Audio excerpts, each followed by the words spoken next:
പ്രിയ കൂട്ടരേ.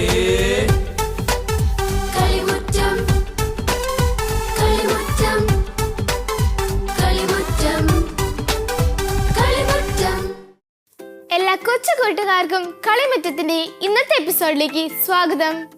നിങ്ങൾക്ക് എല്ലാവർക്കും സുഖമാണോ? നന്നായി എല്ലാവരും പഠിക്കുന്നുണ്ടോ? പഠിച്ചാൽ മാത്രം പോരാട്ടോ, പ്രാർത്ഥിക്കുകയും വേണം. കൂട്ടുകാരെ, എന്നാൽ നമുക്ക് നമ്മുടെ ആദ്യത്തെ സെഗ്മെന്റ് ഏതാണെന്ന് നോക്കിയാലോ?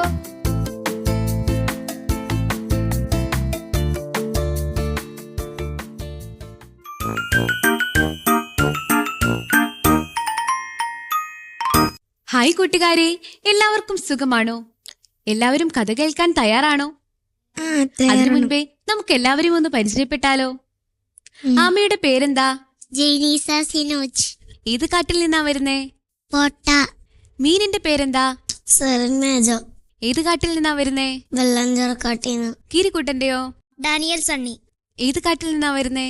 വെള്ളഞ്ചിറ. തത്തമ്മയുടെ പേരെന്താ? മെറിൻ മേജോ. ഏത് കാട്ടിൽ നിന്നാ വരുന്നേ? വെള്ളഞ്ചിറ. എല്ലാവരും കഥ കേൾക്കാൻ തയ്യാറല്ലേ? നമുക്കിന്ന് യേശു പറഞ്ഞ ഒരു ഉപമയെ പറ്റി കേട്ടാലോ? ഒരിക്കൽ യേശുവിന് ചുറ്റും കൂടിയിരിക്കുന്ന ജനങ്ങളോട് യേശു ദൈവരാജ്യത്തെപ്പറ്റി പ്രസംഗിക്കുകയായിരുന്നു. തന്റെ ചുറ്റും കൂടിയിരുന്ന ആളുകളിൽ കൂടുതൽ ആളുകളും കൃഷിക്കാരായിരുന്നു. അപ്പോൾ അവരോട് ദൈവരാജ്യത്തെപ്പറ്റി പ്രസംഗിച്ചപ്പോൾ അതിലൊരാൾ യേശുവിനോട് ചോദിച്ചു, ദൈവരാജ്യം എങ്ങനെയിരിക്കും? അപ്പോൾ യേശു അവരോട് പറഞ്ഞു, ദൈവരാജ്യം വയലിൽ ഒളിപ്പിച്ചു വെച്ചിരിക്കുന്ന നിധി പോലെയാണ്. ആ നിധി നാം ഓരോരുത്തരും കണ്ടെത്തണം. നമ്മുടെ ഹൃദയമാണ് ആ വയൽ. ആ ഹൃദയത്തിനുള്ളിൽ നിധി ഉണ്ടായിരിക്കും. ആ നിധി നാം ഓരോരുത്തരും കണ്ടെത്തണം. ആ നിധി നാം ജനിക്കുന്നതിന് മുൻപേ ദൈവം നമ്മുടെ ഹൃദയത്തിൽ നിക്ഷേപിച്ചിട്ടുണ്ട്. പിന്നീട് ആളുകൾക്ക് കൂടുതൽ മനസ്സിലാകുന്നതിനായി യേശു ഒരു ഉപമയും അവരോട് പറഞ്ഞു. ആ ഉപമ ഇതായിരുന്നു. ഒരിടത്ത് ഒരു കൃഷിക്കാരനുണ്ടായിരുന്നു. ആ കൃഷിക്കാരൻ വളരെ അധ്വാനിയായിരുന്നു.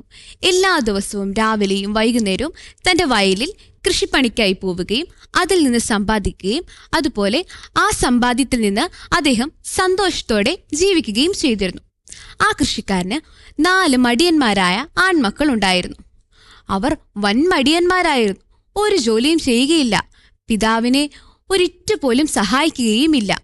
പിതാവ് ഉണ്ടാക്കുന്നതിൽ നിന്നും സുഖമായി ജീവിക്കാമെന്നായിരുന്നു ആ 4 മടിയന്മാരുടെയും ആശ. അങ്ങനെയിരിക്കെ ഒരു നാൾ ഈ കൃഷിക്കാരന് വയ്യാതാവുകയും മരണം അടുത്തെത്തുകയും ചെയ്തു. അപ്പോൾ കൃഷിക്കാരന് വല്ലാത്ത പേടിയായി. താൻ മരിച്ചു കഴിയുമ്പം തൻ്റെ മക്കൾ എന്ത് ചെയ്യും? അവർ സമ്പാദിക്കുന്നൊന്നുമില്ല. അപ്പോൾ അവരെങ്ങനെയാണ് തൻ്റെ ജീവിതം മുൻപോട്ട് കൊണ്ടുപോകുക എന്ന് പിതാവിന് വലിയ ആശങ്കയായി. അപ്പോൾ അവർക്ക് ഒരു പാഠം പഠിപ്പിക്കാമെന്ന് കരുതി പിതാവ് അവരോട് ഒരു കഥ പറയുവാൻ തീരുമാനിച്ചു. അങ്ങനെ ആ മരണക്കിടക്കയിൽ കടന്ന പിതാവ് തൻ്റെ 4 മക്കളെയും അടുത്തു വിളിച്ച് ഒരു കാര്യം പറഞ്ഞു. നിങ്ങൾ മടിയന്മാരാണെന്ന് എനിക്കറിയാം. അതുകൊണ്ട് തന്നെ നിങ്ങൾ ഞാൻ മരിച്ചാലും കഷ്ടപ്പെടുകയില്ലെന്നും അറിയാം. അതുകൊണ്ട് ഞാൻ നിങ്ങൾക്കായി ഇനി നിങ്ങളുടെ ജീവിതം മുൻപോട്ട് കൊണ്ടുപോകുന്നതിനായി നിങ്ങൾക്ക് വേണ്ടി ഞാൻ സമ്പാദിച്ചു വെച്ചിട്ടുണ്ട്. അപ്പോൾ മടിയന്മാരായ 4 മക്കൾക്കും വളരെയധികം സന്തോഷമായി. അവർ പിതാവിനോട് ചോദിച്ചു, എന്താണ് അങ്ങ് സമ്പാദിച്ചു വെച്ചിരിക്കുന്നത്? എവിടെയാണ് അങ്ങ് സമ്പാദിച്ചു വെച്ചിരിക്കുന്നത്? അപ്പോൾ പിതാവ് അവരോട് പറഞ്ഞു, ഞാൻ നിങ്ങൾക്കായി സമ്പാദിച്ചു വെച്ചിരിക്കുന്നത് വയലിലുണ്ട്. പക്ഷേ ഈ വയലിൽ ഞാൻ നിങ്ങൾക്ക് വേണ്ടി നിധി സമ്പാദിച്ചു വെച്ചിട്ടുണ്ട് എന്ന് നിങ്ങൾ ആരോടും പറയുവാൻ പാടില്ല. പറഞ്ഞു കഴിഞ്ഞാൽ നിങ്ങൾക്ക് ആ നിധി നഷ്ടമാകും. ഇത്രയും പറഞ്ഞതും പിതാവ് മരണമടഞ്ഞു. ആ നിധി വയലിൽ എവിടെയാണ് സൂക്ഷിച്ചു വെച്ചിരിക്കുന്നതെന്ന് മക്കൾക്ക് അറിയുവാൻ സാധിച്ചില്ല. അങ്ങനെ പിതാവിൻ്റെ മരണാനന്തര ചടങ്ങുകൾക്ക് ശേഷം ആ 4 മക്കളും വയലിലേക്ക് പോയി. രാവും പകലും എല്ലാം അവർ ആ വയലിൽ തന്നെ കഠിനാധ്വാനം ചെയ്തു. എന്തിനായിരിക്കും? അവർക്ക് ആ നിധി എവിടെയാണ് സൂക്ഷിച്ചു വെച്ചിരിക്കുന്നതെന്ന് അറിയണം, അല്ലേ? ഒരിക്കലും ഇല്ലാത്തതുപോലെ ഈ 4 മക്കളും വയലിൽ പണിയുന്നത് കണ്ട് അവിടെയുള്ള ആളുകളെല്ലാം അവരോട് ചോദിക്കുവാൻ തുടങ്ങി, പിതാവ് ജീവിച്ചിരുന്ന സമയത്ത് നിങ്ങൾ ഈ വയലിലേക്ക് വരുന്നത് ഞങ്ങൾ കണ്ടിട്ട് പോലുമില്ല. ഇപ്പോൾ എന്തിനാണ് നിങ്ങൾ ഇങ്ങനെ കടന്ന് കഷ്ടപ്പെടുന്നത്? പക്ഷേ അവരാരും എന്തിനാണ് തങ്ങൾ ഇങ്ങനെ കടന്ന് വയലിൽ പണിയുന്നതെന്ന് അവരോട് പറയുവാൻ പോയില്ല. എന്തുകൊണ്ടാണ്? ഈ കാര്യം ആരോടെങ്കിലും പറഞ്ഞാൽ തങ്ങൾക്ക് നിധി നഷ്ടമാകുമെന്ന് അവർക്കറിയാമായിരുന്നു, അല്ലേ? അതുകൊണ്ട് അവർ ആരോടും ഇങ്ങനെയൊരു നിധി ഈ വയലിനുള്ളിൽ സൂക്ഷിച്ചു വെച്ചിട്ടുണ്ടെന്ന് അവർ പറഞ്ഞില്ല. അവർ അങ്ങനെ ആ വയൽ മുഴുവൻ കിളച്ചു. പക്ഷെ എന്നിട്ടും അവർക്ക് ആ നിധി കിട്ടിയില്ല. അപ്പോഴേക്കും അവരുടെ മടിയെല്ലാം മാറിയിട്ടുണ്ടായിരുന്നു. അപ്പോൾ ആ സഹോദരന്മാരിൽ ഒരുവൻ എല്ലാവരോടുമായി പറഞ്ഞു, ഏതായാലും നമുക്ക് നിധിയൊന്നും കിട്ടിയില്ല, എങ്കിൽ പിന്നെ ഈ കിളച്ച മണ്ണിൽ നമുക്ക് വിത്ത് പാകാം. അങ്ങനെ അവരെല്ലാവരും കൂടി ആ കിളച്ച മണ്ണിൽ വിത്ത് പാകി. ആ വിത്ത് വളർന്ന് വിളവെടുക്കാറായപ്പോൾ അവർക്ക് 100 മേനി ഫലവും ആ വിളവിൽ നിന്ന് ലഭിച്ചു. അങ്ങനെ അവരുടെ മടിയും മാറി, അതുപോലെ തന്നെ അവർക്ക് ആ വയലിൽ നിന്ന് 100 മേനി ഫലവും കിട്ടി. ഈ കഥ എല്ലാവർക്കും ഇഷ്ടമായോ? ഈ കഥയിൽ നിന്നും എന്താ നിങ്ങൾക്ക് മനസ്സിലായത്? അതെ, പരിശ്രമിച്ചാൽ നമുക്ക് വിജയം ലഭിക്കും. അതുപോലെ തന്നെ നമ്മുടെ ഉള്ളിൽ ഒളിഞ്ഞു കിടക്കുന്ന ഓരോ കാര്യവും നാം കണ്ടെത്തുവാനും ശ്രമിക്കണം. കൂട്ടുകാരെ, പുള്ളിമാൻ പറഞ്ഞ കഥ നിങ്ങൾക്ക് എല്ലാവർക്കും ഇഷ്ടമായോ? നല്ല രസമുണ്ടായില്ലേ അത് കേൾക്കാൻ? എനിക്ക് ഒത്തിരി ഇഷ്ടമായി. കൂട്ടുകാരെ, എങ്കിൽ നമുക്ക് ഒരു ബൈബിൾ വചനം കാണാതെ പഠിച്ചാലോ? അതുകൊണ്ട് മനുഷ്യന്റെ ആഗ്രഹമോ പ്രയത്നമോ അല്ല, ദൈവത്തിന്റെ ദയയാണ് എല്ലാത്തിന്റെയും അടിസ്ഥാനം. റോമ 9:16. കൂട്ടുകാരെ, നിങ്ങളെല്ലാരും ഈ ബൈബിൾ വചനം കാണാതെ പഠിക്കണേ. എങ്കിൽ കൂട്ടുകാരെ, നമുക്ക് ഒട്ടും വൈകാതെ നമ്മുടെ അടുത്ത സെഗ്മെന്റ് ഏതാണെന്ന് നോക്കിയാലോ?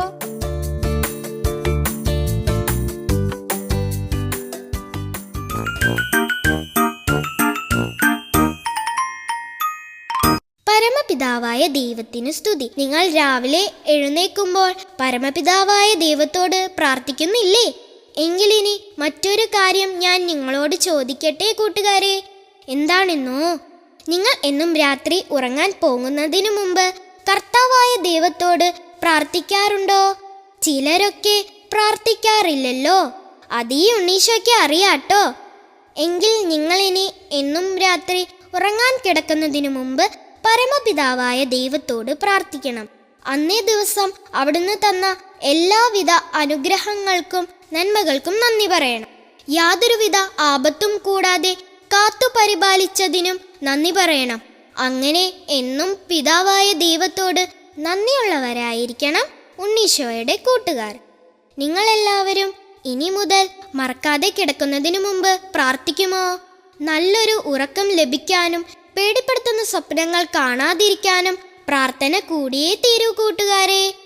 ഞാൻ പറഞ്ഞ കാര്യങ്ങളെല്ലാം കൂട്ടുകാർക്ക് മനസ്സിലായില്ലേ? പരമപിതാവായ ദൈവത്തിന് സ്തുതി. കൂട്ടുകാരെ, ഉണ്ണീശോ പറഞ്ഞത് നിങ്ങൾ കേട്ടല്ലോ. എല്ലാവരും ഉണ്ണീശോ പറഞ്ഞ പോലെ ചെയ്യണേ. ഈ ആഴ്ച ബർത്ത്ഡേ ആഘോഷിക്കുന്ന കുറച്ച് കൊച്ചു കൂട്ടുകാരുണ്ട്. നമുക്ക് അവരെ ഒന്ന് കണ്ടു നോക്കിയാലോ? എന്നിട്ട് നമുക്ക് അവരെ വിഷ് ചെയ്താലോ?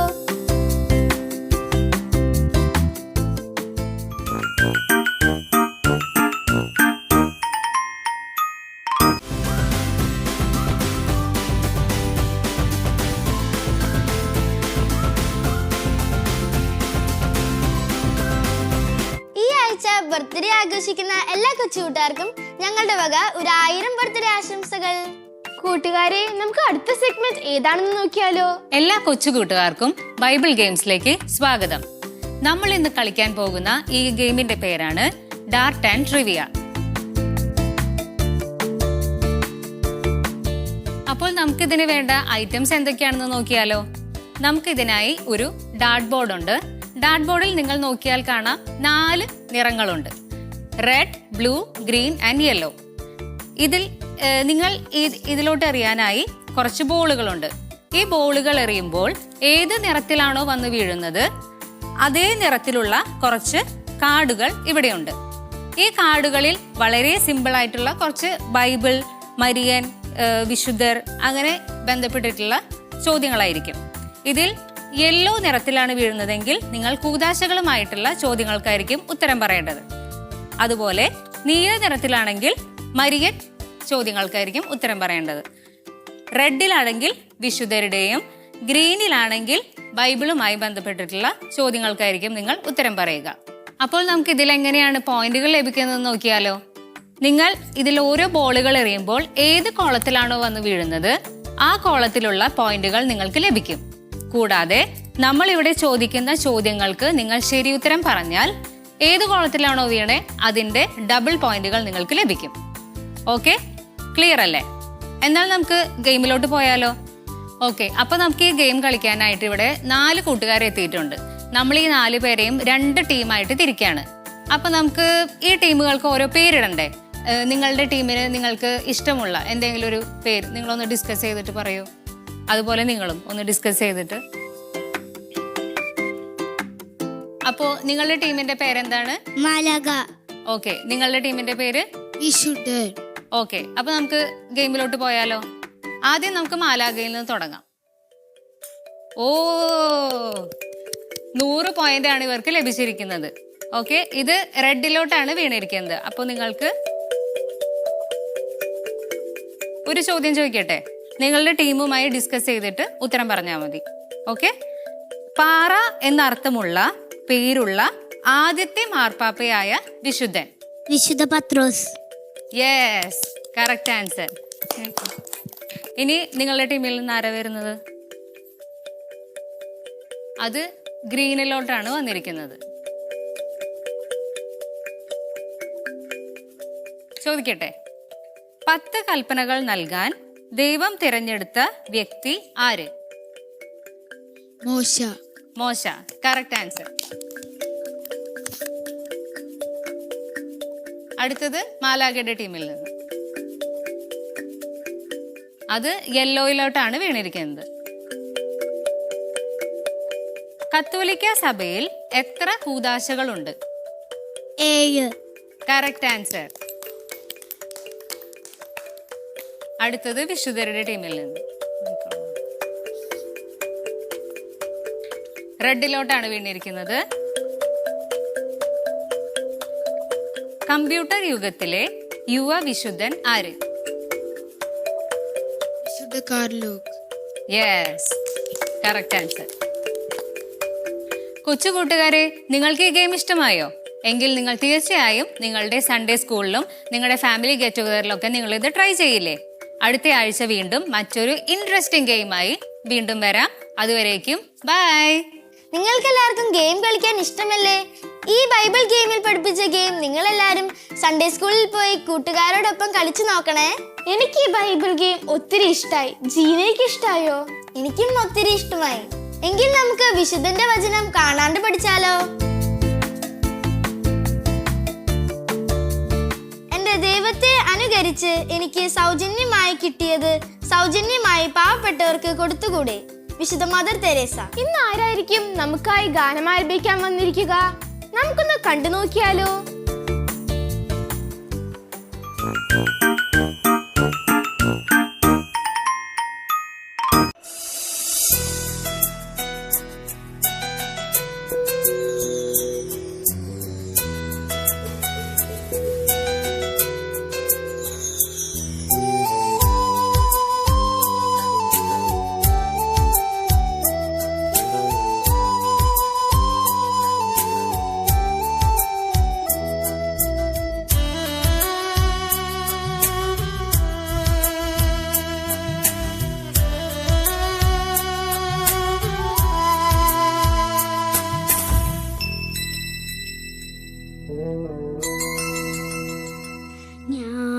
ഞാനുണരുമ്പോഴും ഞാനുറങ്ങുമ്പോഴും എന്നരികത്തു കാവലായിരിക്കുന്നവൻ.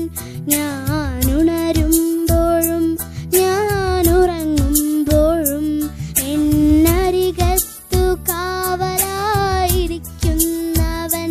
മിഴി നിറയുമ്പോഴും നിറഞ്ഞൊഴുകുമ്പോഴും നീരുമായ്ക്കാനണയുന്നവൻ. ഞാനുണരുമ്പോഴും ഞാനുറങ്ങുമ്പോഴും എന്നരികത്തു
കരുണാമയൻ എൻ പരിപാലകൻ എന്നെ അലിവോടെ കാക്കുമെന്നീശോ.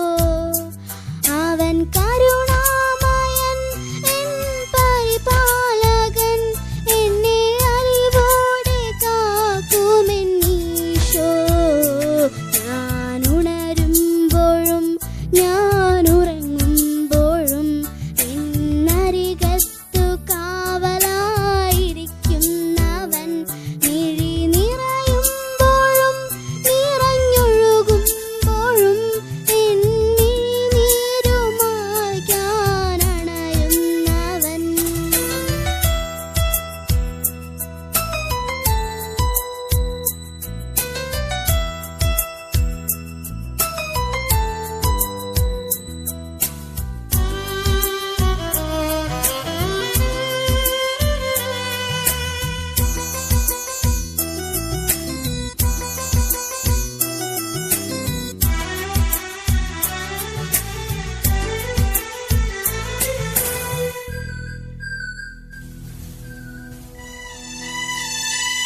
എൻ വഴിത്താരയിൽ മിന്നും പൊരിവേനലിൽ എന്നും സ്നേഹത്തിൻ തണലേകി അണയുന്നവൻ.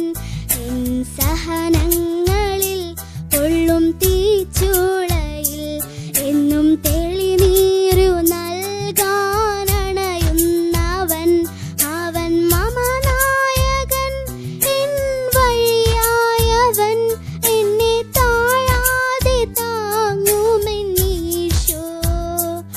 അവൻ മമ നായകൻ എൻ വഴിയായവൻ എന്നെ താഴാതെ താങ്ങുമെന്നീശോ. ഞാൻ ഉണരുമ്പോഴും ഞാൻ ഉറങ്ങുമ്പോഴും എന്നരികത്തു കാവലായിരിക്കുന്നവൻ. ഞാൻ ഉണരുമ്പോഴും ഞാൻ ഉറങ്ങുമ്പോഴും എന്നരികത്തു കാവലായിരിക്കുന്നവൻ. മിഴി നിറയുമ്പോഴും നിറഞ്ഞൊഴുകുമ്പോഴും എന്നീരുമാകാനണയുന്നവൻ.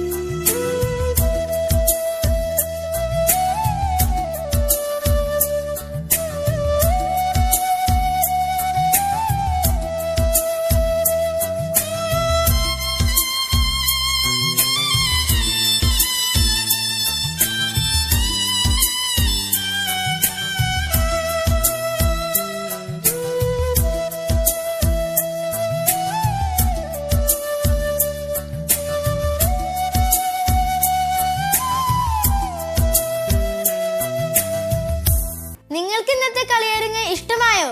നിങ്ങൾക്കും കളിയരങ്ങിൽ പങ്കെടുക്കാട്ടോ. ഇന്ന് കളിമുറ്റത്തിൽ സെലക്ട് ചെയ്തിരിക്കുന്നത് ആരുടെ പടമായിരിക്കും? നമുക്കൊന്ന് കണ്ടു നോക്കിയാലോ?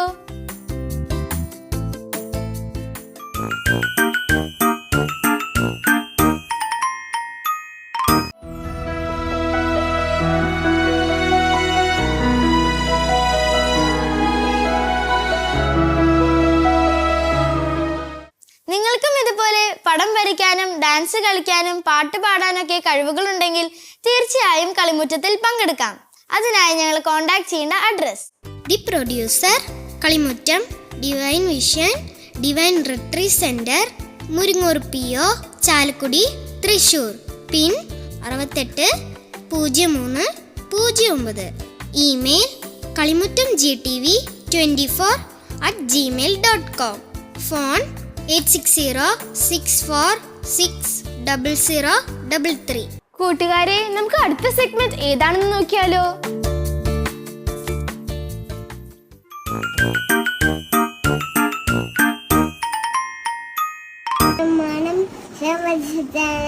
പിതാവും ആകാശിന്റെയും ഭൂമിയുടെയും സൃഷ്ടാവുമായ ദൈവത്തെ നാം വിശ്വസിക്കുന്നു. അവിടുത്തെ ഏകപുത്രനും ഞങ്ങളുടെ രക്ഷവുമായ ഈശോമിശിഹായിലും നാം വിശ്വസിക്കുന്നു. ഈ പുത്രൻ അടുത്ത ഗർഭസ്ഥനായി കന്യകാമറിയത്തിന് പിറന്ന് പന്തി പീലാത്തോന്റെ കാലത്ത് സഹിച്ച് കുടിച്ചപ്പെട്ട് അടച്ചെടുത്തപ്പെട്ട് ആധാരങ്ങളിൽ ഇറങ്ങി മത്സ്യവിടെ ഇന്ന് മൂന്നാം ദിവസം സ്വർഗത്തെ തേടുന്നു. സർവശക്തിയുള്ള പിതാവായ ദൈവത്തിന്റെ വലത് ഭാഗത്ത് ഇരിക്കുന്നു. അവരെ നിന്ന് ജീവിതം മത്സ്യവരെ വിധിക്കുവാൻ ഞാൻ വരുമെന്നും നാം വിശ്വസിക്കുന്നു. വിശുദ്ധ കത്തോലിക്ക അടിച്ചിലും പാമ്പന്റെ മുണ്ടിലും ശരീരത്തിന്റെ ഉയർപ്പിലും നിത്യമായ ജീവിച്ചും നാമിച്ചത്.